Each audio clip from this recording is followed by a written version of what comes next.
আপু, আপ্যায়নের ব্যবস্থা তো অনেক ভালো করেছো। তোমার মেয়েকে বিয়ে দিবা নাকি?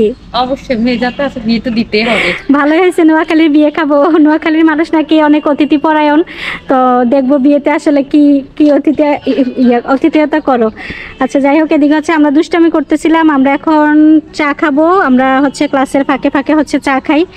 এই পৃথিবীর সবচেয়ে নির্ভরতার স্থান হচ্ছে একজন মা। মা মেয়েকে নিয়ে স্কুটি রাইড করছে, বিষয়টা দেখতে অনেক সুন্দর লাগছে, তাই না? আসলে মায়ের সাপোর্ট পাওয়া গেলে সন্তানেরা অনেক ভালো কিছু করতে পারে, অনেক দূর পর্যন্ত এগিয়ে যেতে পারে।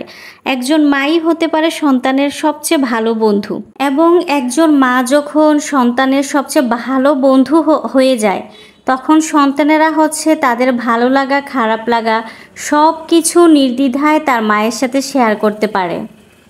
যাদের মা পৃথিবীতে বেঁচে আছে তারা হচ্ছে পৃথিবীর সবচেয়ে সুখী ব্যক্তি।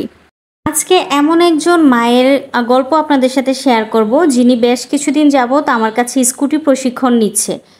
ওনাকে দেখলে আসলে মারা যে তাদের বাচ্চাদের জন্য কতটা স্যাক্রিফাইস করতে পারে লাইফে, কতটা স্ট্রাগল করতে পারে, সেটা হচ্ছে যে ওনাকে দেখলেই বোঝা যায়। নোয়াখালীর মাইজদির সকালের রাস্তাগুলোর সৌন্দর্য হচ্ছে অবর্ণনীয়।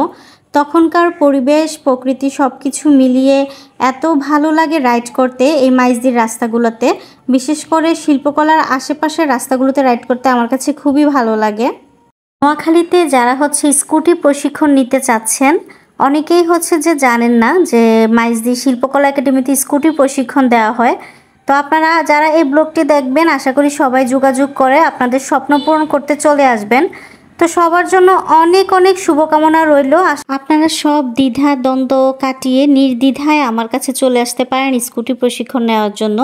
তো আজকে এতটুকু পর্যন্ত, সবাই ভালো থাকবেন। আল্লাহ হাফেজ।